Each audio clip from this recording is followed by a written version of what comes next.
കുംഭമേളയ്ക്കിടയിൽ വൈറലായ പെൺകുട്ടി എല്ലാവർക്കും വളരെയധികം പെട്ടെന്ന് പ്രിയങ്കരിയായ സുന്ദരി കണ്ണുകളുള്ള പെൺകുട്ടി.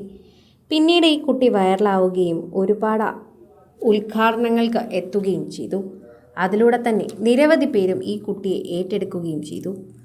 പ്രയാ കുംഭമേളയിൽ വൈറൽ സുന്ദരി മൊണാലിസ ഭോസ്ലെ കാമുകൻ ഫർമാൻ ഖാനൊപ്പം തിരുവനന്തപുരം തമ്പാനൂർ പോലീസ് സ്റ്റേഷനിൽ അഭയം തേടി എന്നുള്ള വാർത്തയാണ് ഇപ്പോൾ പുറത്തുവരുന്നത്. ഇതോടെയാണ് ഈ പെൺകുട്ടി തിരുവനന്തപുരത്തുണ്ടായിരുന്നു എന്ന് പോലും പലരും അറിയുന്നത്. 1.5 വർഷം മുൻപ് ഫേസ്ബുക്കിലൂടെ ആരംഭിച്ച പ്രണയത്തിന് വീട്ടുകാർ തടസ്സം നിന്നതോടെയാണ് പോലീസിന്റെ സഹായം തേടി എത്തിയത്. കേരളത്തിലെ സിനിമാ ചിത്രീകരണത്തിനിടയിലാണ് ഈ സംഭവം. മൊണാലിസ ഭോസ്ലെ അഭിനയിക്കുന്ന ചിത്രത്തിന്റെ ഷൂട്ടിംഗ് വിഴിഞ്ഞം പൂവാറിൽ വെച്ച് നടന്നിരുന്നു. ഇതിനിടെ വീട്ടുകാർ യുവതിയെ നാട്ടിലേക്ക് തിരികെ കൊണ്ടുപോകാൻ ശ്രമം നടത്തിയിരുന്നു. ഇതോടെ ഷൂട്ടിംഗ് സ്ഥലത്തു നിന്നുമാണ് മൊണാലിസയും കാമുകനും മുഹമ്മദ് ഫർഹാനും തമ്പാനൂർ പോലീസിൽ സംരക്ഷണം ആവശ്യപ്പെട്ടത്. ഒരിക്കൽ കണ്ണുകൾ കൊണ്ട ഇന്ത്യ മൊട്ടാകെ തന്നെ മയക്കിയ പെൺകുട്ടി. അതാണ് ഇപ്പോൾ താരത്തിനെക്കുറിച്ച് പറയാനുള്ളത്. മൊണാലിസ എന്ന പേര് മാത്രമാണ് കൂടുതൽ പേർക്കും അറിയുന്നത്. പ്രേക്ഷകർക്കും അത് തന്നെയാണ് അറിയാവുന്നത്. എന്നാൽ മൊണാലിസയേക്കാൾ അപ്പുറം ഭംഗിയുള്ള കണ്ണുകളുള്ള പെൺകുട്ടിക്ക് ഒരുപാട് ദാരുണ കഥ തന്നെയാണ് പറയാനുള്ളത്. ആ കുട്ടി പ്രയാഗ്രാജിലെത്തിയത് ഉൾപ്പെടെയുള്ള കഥകൾ ഒരുപാടുണ്ട് എന്ന് തന്നെ പറയണം.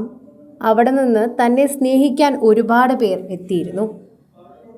അവിടം തൊട്ട് ആ കുട്ടി കണ്ട ജീവിതം വളരെയധികം വ്യത്യാസമുള്ള ഒന്ന് തന്നെയായിരുന്നു. അഭിമുഖങ്ങൾ, അതുപോലെ തന്നെ ഒരുപാട് ക്യാമറ കണ്ണുകൾ, ഉദ്ഘാടനങ്ങൾ, അങ്ങനെ പലതുമായിരുന്നു ഈ പെൺകുട്ടിയെ തേടി എത്തിക്കൊണ്ടിരുന്നത്. പ്രേക്ഷകരെല്ലാവരും ഈ വാർത്തയെക്കുറിച്ച് പ്രതികരിച്ചതും അങ്ങനെ തന്നെയാണ് എന്ന് പറഞ്ഞു. അന്നൊരു സമയത്ത് ഇന്ത്യ ഒട്ടാകെ തന്നെ നോക്കിയിരുന്നൊരു പെൺകുട്ടിയായിരുന്നു അത്. അതിനുശേഷം ഇപ്പോഴിതാ വീണ്ടും ഇപ്പോഴാണ് വാർത്തയുണ്ടാകുന്നത്. ഇത്രയും നാളും ഈ കുട്ടി കേരളത്തിലുണ്ടായിരുന്നതായും തിരുവനന്തപുരത്തുണ്ടായതായും തന്നെ ആർക്കും അറിയില്ലായിരുന്നു.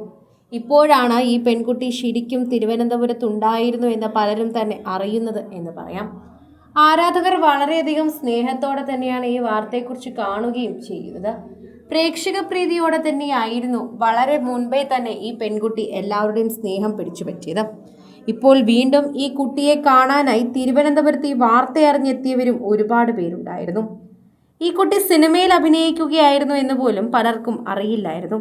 അതും ഒരു പുതിയ അറിവാണെന്ന് പലരും പറഞ്ഞിരുന്നു. ചെറിയൊരു കച്ചവടം ചെയ്ത് മാലകളും മറ്റുമായി കച്ചവടം ചെയ്തിരുന്ന പെൺകുട്ടിയെ ഒരു റീലിലൂടെ കണ്ട് ഇഷ്ടപ്പെട്ടു. അങ്ങനെ ഈ കുട്ടിയെ കാണാൻ അവിടേക്ക് എത്തുന്നവരെല്ലാവരും വരികയും ആ കുട്ടിയെ വീഡിയോ എടുക്കുകയും ചെയ്തു. പിന്നീട് ആ കുട്ടിയെ അവിടെ നിന്ന് മാറ്റാൻ പലരും ശ്രമിച്ചിരുന്നു. ബന്ധുക്കൾ പോലും ആ കുട്ടിയെ ഒന്ന് സംരക്ഷിക്കാൻ നോക്കി. പെൺകുട്ടി ആയതുകൊണ്ട് തന്നെ അവർക്ക് ഭയമുണ്ടായിരുന്നു. പിന്നീട് സിനിമയിൽ ഓഫർ വന്നു, കേരളത്തിലേക്ക് എത്തി. പിന്നീട് കേരളത്തിൽ തന്നെ ആയിരുന്നു താമസമെന്ന് പലർക്കും അറിയില്ലായിരുന്നു. എന്നാൽ ഇന്ന് മലയാളം അത്യാവശ്യം നന്നായി പറയുന്ന, കേട്ടാലും അത്യാവശ്യം നന്നായി മനസ്സിലാകുന്ന ഒരു പെൺകുട്ടിയായി അവൾ വളർന്നു. അത് ശരിക്കും കേരളത്തിന്റെ മകളായി മാറി. സിനിമ, ഫാഷൻ, ലൈഫ് സ്റ്റൈൽ വാർത്തകൾക്കായി മലയാളി ലൈഫ് സബ്സ്ക്രൈബ് ചെയ്യൂ. ലേറ്റസ്റ്റ് അപ്ഡേറ്റ്സിനായി ബെൽ ബട്ടണും അമർത്തുക.